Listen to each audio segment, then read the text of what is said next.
आज कार्तिक शुक्ला नवमी, जिसे अक्षय नवमी कहा जाता है,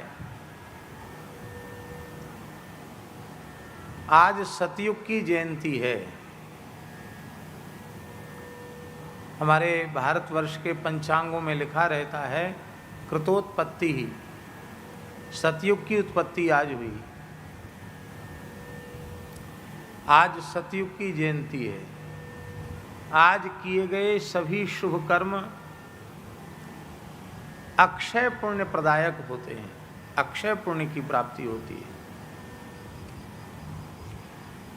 यह विशेष पर्व यज्ञ, जप, तप, दान, पुण्य आदि में ही व्यतीत करना चाहिए। एक क्षण भी इसका व्यर्थ नहीं गंवाना चाहिए। हम लोग कितने सौभाग्यशाली हैं कि गो नवरात्रि के पवित्र अवसर पर एक दिव्य आध्यात्मिक अनुष्ठान में दीक्षित होकर इस पवित्र उत्सव को मनाने का सौभाग्य हम सबको प्राप्त हो रहा है। वैशाख शुक्ल तृतीया, जिसको अक्षय तृतीया कहते हैं, ये भगवान बद्री नारायण नरनारायण भगवान की भी प्राकट्य की तिथि है और भगवान परशुराम जी के प्राकट्य की भी तिथि है। एवं त्रेता युग की प्राकट्य की तिथि भी है। तो सतयुग की जयंती आज कार्तिक शुक्ला नवमी, त्रेता की जयंती वैशाख शुक्ला तृतीया अक्षय तृतीया, और द्वापर युग की भी जयंती है। वो भी हम लोग किसी न किसी रूप में मनाते हैं, भले ही लोगों को पता न हो। माघी मौनी अमावास्या, माघ कृष्ण अमावास्या, जिसको मौनी अमावास्या कहते हैं, ये मौनी अमावास्या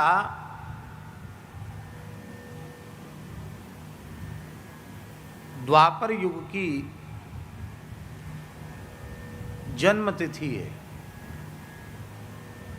प्रायः माघ कल्पवास प्रयाग में संत लोग करते हैं और मौनी अमावस्या का भी एक स्नान होता है। हमारे श्री गोविंदास जी तो माघ मेला में प्रतिवर्ष कुंभ में भी ये पहले ही पहुंच करके सेवा का झंडा गाड़ देते हैं, और ऐसी माघ मेला में भी। तो ये माघ मेला में अपने आप जो माघी अमावस्या आती है, मौनी अमावस्या, अपने आप उसका पर्व हो जाता है। लेकिन जिस युग के साम्राज्य में हम लोग रह रहे हैं, पैदा हुए हैं, जी रहे हैं, वो युग है कलयुग। इसमें कलयुग का साम्राज्य है। कली राजा है, कली भूप है, ये बात संत वाणियों में भी है, पुराणों में भी है। परीक्षित को राजवेश में ही कलयुग ने दर्शन दिया। कलयुग की भी प्राकट्य तिथि है। आज ही हमने व्यास जी को बताई। कौन सी तिथि है? भाद्र कृष्णा त्रयोदशी, ये कलयुग की प्राकट्य तिथि है। तो तीनों युगों की तिथि तो किसी न किसी रूप में लोग मना लेते हैं। आज आंवला नवमी के रूप में, और अक्षय तृतीया परशुराम जयंती, बद्रीनाथ जी के चरण दर्शन, बिहारी जी के चरण दर्शन, बद्रीनाथ जी के पट खुलते हैं, उस रूप में मना लेते हैं। माघी अमावस्या भी प्रयाग में मना लेते हैं। लेकिन जिस युग में हम लोग जी रहे हैं, उस युग का कब जन्म हुआ, उसके लिए कोई उत्सव नहीं मनाते।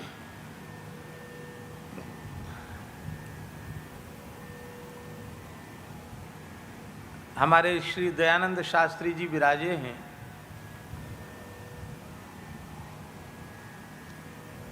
शास्त्रों में राज निंदा भी एक पाप कहा गया कि नहीं? राजा की निंदा नहीं होनी चाहिए, वैसे निंदा किसी की नहीं होनी चाहिए, क्योंकि निंदा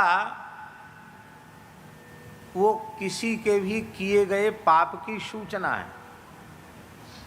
और पाप की सूचना के संबंध में लिखा है श्रीमद् भागवत के प्रथम स्कंध में, यत अधर्म कृतस्थानम सूचकस्यापि तद्भवेत्। जो पाप पापी को पाप कर्म करने से मिलता है, वही पाप उस पाप कर्म की सूचना देने वाले को प्राप्त हो जाता है। किसी के भी पाप का वर्णन अपनी जिह्वा से करोगे तो वो पाप में हम हिस्सेदार हो जाएंगे। इसीलिए धर्मात्मा पुरुष कभी किसी के पाप का वर्णन नहीं करते। भगवान की सृष्टि बड़ी विलक्षण है। भगवान की सृष्टि में कोई भी ऐसा नहीं है जिसमें दोष ही दोष हो, कोई गुण न हो। और भगवान की सृष्टि में कोई ऐसा भी नहीं है जिसमें गुण ही गुण हो, कोई दोष न हो। क्योंकि विधि प्रपंच गुण अवगुण साना, विधाता का जो ये प्रपंच है, सृष्टि है, ये गुण और अवगुण के मिश्रण से बनी हुई है। हाँ, ये बात जरूर है कि किसी के मटेरियल में गुण ज़्यादा हैं तो किसी के मटेरियल में अवगुण ज़्यादा हैं। बाकी गुणावगुण प्रायः रहते ही, जहाँ तक जीवत्व है वहाँ तक गुण दोष रहेंगे।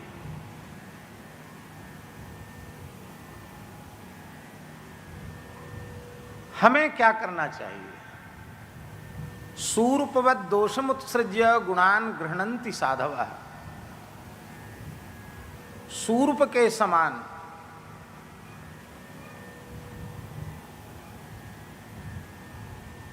दोषम उत्सृज्य, सूप जैसे असार वस्तु को बाहर फेंक देता है और सार सार का संचय कर लेता है, ऐसे ही दोष का त्याग करके गुण को ग्रहण करना चाहिए। सूर्पवद दोषमुत्सृज्य गुणान गृह्णन्ति साधवा। साधु पुरुष, सज्जन पुरुष सूप के समान होते हैं, दोषों का त्याग करके गुणों को ग्रहण कर लेते हैं। कलेर दोष निधेर राजन अस्ति ये को महान गुण है। ये बात बिल्कुल ठीक है कि कलयुग दोषों का खजाना है, लेकिन उसमें एक महान गुण है। वो गुण यही है, यत्फलम नास्ति तपसा न योगेन समाधिना तत्फलम लभते सम्यक कलौ केशव कीर्तना।